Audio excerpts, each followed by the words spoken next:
सत्संग में तू शर्मावे तेरे माड़े भाग से भाई रे। जहाँ ब्रह्मा विष्णु महेश देखे थे तन कति शर्म ना आई रे। गुरुदेव ने बताया एक समय मीराबाई जब अपने देवर के अत्याचारों से दुखी होकर उस नगरी को छोड़कर जब वो वृंदावन में चली गई तो वहां पर वो साधु संतों के साथ में रहने लगी। तो एक कोई निकम्मी आत्मा था जो साधु के वेश में था, और मीराबाई जो थी वो सुंदर भी थी, युवा भी थी, लड़की भी थी। तो उसके मन में बकवाद आ गई और मीराबाई के साथ में रात्रि में छेड़छाड़ करने लगा। उस समय तो मीराबाई ने कुछ नहीं कहा। दूसरे दिन सभी लोग बैठे हुए थे, सत्संग की तैयारी थी, और वो दुष्ट आत्मा भी वहीं पर सामने बैठा हुआ था। और मीराबाई उस समय वहां पर लोगों को अपने प्रवचन देने के लिए जैसे सामने आई तो उसकी नजर पड़ गई कि ये तो वही है रात वाली लड़की। अब मीराबाई ने भी उसको देख लिया। अब उसने सोचा कि अब ये सबके सामने तेरा भेद खोलेगी और लोग यहां तेरी पिटाई करेंगे। वो नीचे गर्दन करके बैठ गया। वो मीराबाई समझ गई। अब मीराबाई संकेतों में समझा रही है कि नालायक आदमी, अब तू सत्संग में बैठ के अब तू शर्मा रहा है। अब तेरे को शर्म आ रही है क्योंकि तुझे ये संसार दिखाई दे रहा है कि अब तेरी बेइज्जती होगी, लोग तेरे बारे में क्या कहेंगे, ये दुनिया तुझे तो है बेइज्जत होता हुआ देखेगी।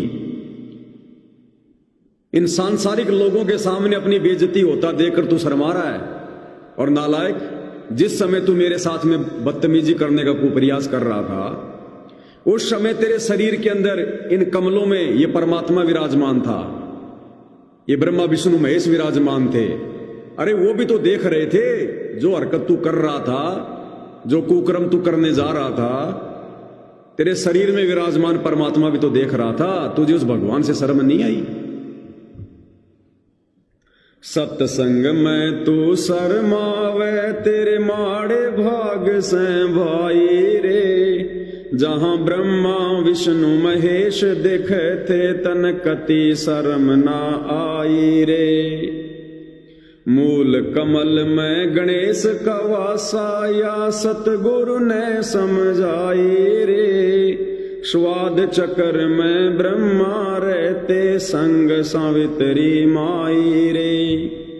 मूल कमल में गणेश का वासा या सतगुरु ने समझाई रे। स्वाद चक्र में ब्रह्मा रहते संग सावित्री माई रे। सत्संग में तू शर्मावे तेरे माड़े भाग से वाई रे। जहां ब्रह्मा विष्णु महेश देखे थे तन कति शर्म ना आई रे। हम भक्तों को परमात्मा संदेशा दे रहे हैं कि ये ना सोचना कि भाई गुरुजी हमसे दूर बैठे हैं और मैं कोई मर्यादा तोड़ दूं, ये उल्टा काम मैं कर दूं, कौन देख रहा है। वो परमात्मा, वो घट घट का वासी, वो सबकी हृदय रूपी गुहा में बैठा हुआ है, सबको यंत्र की भांति चला रहा है वो परमात्मा। अगर वो इस घट में ना बैठे ये जीव एक श्वास भी नहीं ले सकता, एक श्वास भी। तो भगत ने हमेशा ये भाव बनाकर कि मेरा गुरु अंतर्यामी है, उससे कुछ भी छुपा हुआ नहीं है, कुछ भी। एक समय एक गुरु था, उसने अपने चेलों की परीक्षा लेनी चाहिए, क्योंकि पहले भाई और बहनों परीक्षा लेकर ही शिष्य बनाए जाते थे कि ये भक्ति करने के योग्य है भी या नहीं है। तो दो चले गए शिष्य नाम दीक्षा लेने के लिए। तो उनके गुरु ने उनकी परीक्षा लेनी चाहिए और कहा कि भाई ये काम करो। उनको एक एक उनको बकरा दे दिया, कान पकड़ा दिए कि इस बकरे को ऐसी जगह पर ले जाकर काटो जहां कोई भी ना देखे। तो चल दिए दोनों। अब एक तो मेरे जैसा था, उसने देखा भाई यहां कोई नहीं देख रहा, पेड़ पाड़ की ओट लेके काट पीट के ले आया। बोला गुरुजी ले आया, और वाह भाई वाह, बहुत जल्दी काम कर दिया तूने। और दूसरा था बेचारा, वो कई जगह गया लेकिन जहां भी जाता और उसको लगता यार संसार में तो कोई नहीं देख रहा, ना कोई पशु पक्षी देख रहा, लेकिन और भी नहीं तो कम से कम ये बकरा तो देख ही रहा है, ये बकरा तो देख रहा है। और चलो मैं इस बकरे की भी आंखें बंद कर दूं, लेकिन मैं तो देख रहा हूं। आंखें बंद कर लूंगा तो भी मेरी अंतःकरण की आंखें तो देख रही है कि मैं क्या करने जा रहा हूं। और चलो मैं भी ना देखूं, लेकिन वो परमात्मा तो देख रहा है।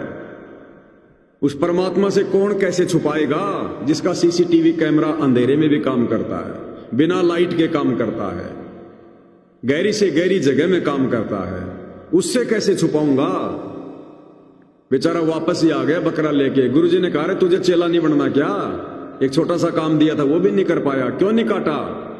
बोला गुरुदेव मैं हर जगह गया और जैसे मैं काटने को हुआ मेरे अंदर से आवाज आई कि नालायक, और कोई देखे ना देखे, जिसने तुझे बनाया, जिसने इस बकरे को बनाया, सारी सृष्टि को बनाया, उससे कैसे छुपाएगा, उस अंतर्यामी से कैसे छुपाएगा जो सबको देख रहा है।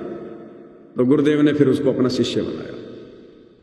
तो भाइयों और बहनों, वर्तमान में हमारे पूज्य गुरुदेव भगवान चाहे जेल में हो चाहे सतलोक में हो, ये सर्वव्यापी परमात्मा है, घट घट का वासी है, कण कण का वासी है। इस सृष्टि के रज रज में ये परमात्मा समाया हुआ है। तो हम इससे कुछ नहीं छुपा सकते, इस अंतर्यामी से। चीटी पायल बाजे पैर, साहेब सुनता है सब लहर।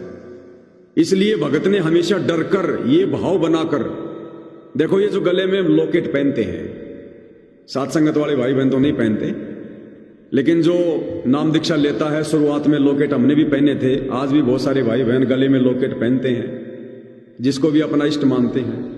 वो लॉकेट क्यों दिया जाता है?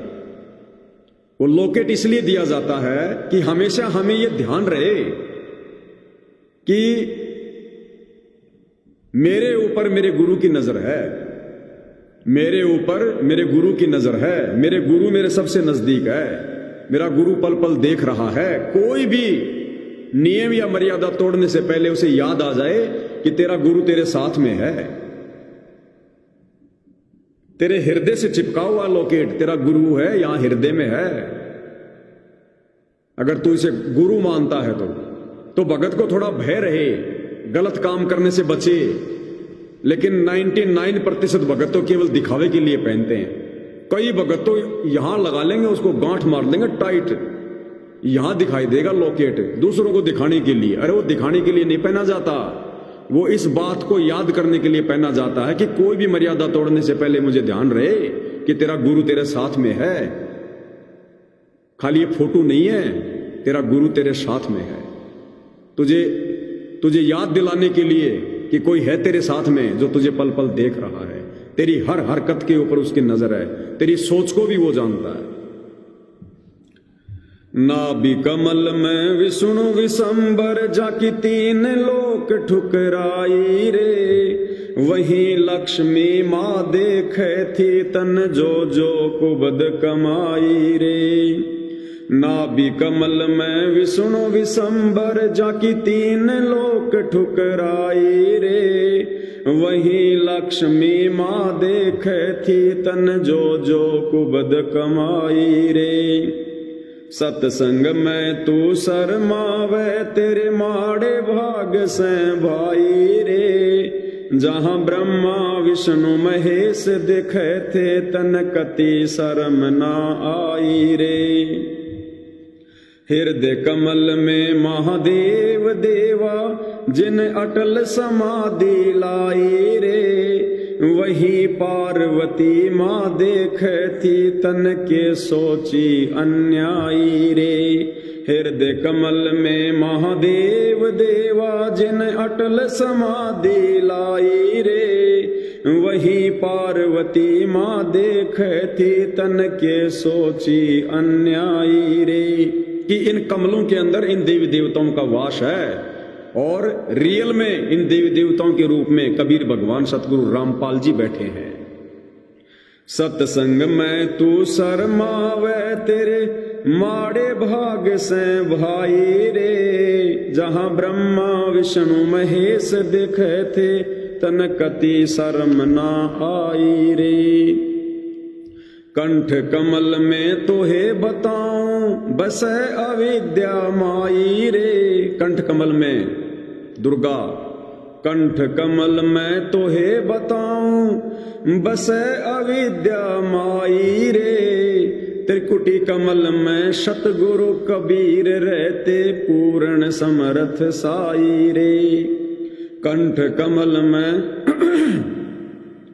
कंठ कमल में तोहे बताऊं बसे अविद्या माई रे। त्रिकुटी कमल में सतगुरु कबीर रहते पूर्ण समर्थ साई रे। यानी त्रिकुटी कमल में गुरु रूप में हमारे भगवान रहते हैं, सतगुरु रामपाल जी। सत्संग में तू शर्मावे तेरे माड़े भाग से भाई रे। जहां ब्रह्मा विष्णु महेश दिखे थे तन कति शर्म ना आई रे। सैस कमल में निरंजन जोगी दे घंटा शंख सुनाई रे। शंख कमल में दर्शन कर ले सतगुरु आप गोसाई रे। सैस कमल में निरंजन जोगी दे घंटा शंख सुनाई रे। शंख कमल में दर्शन कर ले सतगुरु आप गोसाई रे। सत्संग में तू शर्मावे तेरे माड़े भाग से भाई रे। जहां ब्रह्मा विष्णु महेश दिखे थे तन कति शर्म ना आई रे। गुरु राम पाल जिन मेर कर दी दिया नाम जहाज बिठाई रे। बाग पूरब ले जगे दास के गुरु चरणों में लोलाई रे। गुरु राम पाल जिन मेर कर दी दिया नाम जहाज बिठाई रे। बाग पूरब ले जगे दास के गुरु चरणों में लोलाई रे। सत्संग में तू शर्मावे तेरे माड़े भाग से भाई रे। जहां ब्रह्मा विष्णु महेश दिखे थे तन कति शर्म ना आई रे। जहां ब्रह्मा विष्णु महेश दिखे थे तन कति शर्म ना आई रे। तो ये शर्म भाई और बहनों इन ब्रह्मा विष्णु महेश को नहीं है, क्योंकि जब हम इनके इतिहास को देखेंगे तो इन्होंने खुद ऐसे ऐसे घटिया काम कर रखे हैं जो आज इनको मुंह दिखाने लायक नहीं छोड़ रहे। तो असल में इन कमलों के अंदर इन देवी देवताओं के रूप में स्वयं सतगुरु रामपाल जी भगवान विराजमान है, और यही परमात्मा शरीर को चला रहा है, सृष्टि को चला रहा है। तो आप और हमने यदि डरना है तो अपने गुरुदेव भगवान से डरना है। यदि हमने डरना है तो गुरुदेव भगवान ने जो कुकर्म बता दिए, जो बुराइयां बता दी, उनको जो है वो करने से डरना है, तब हमारी भक्ति सफल होगी।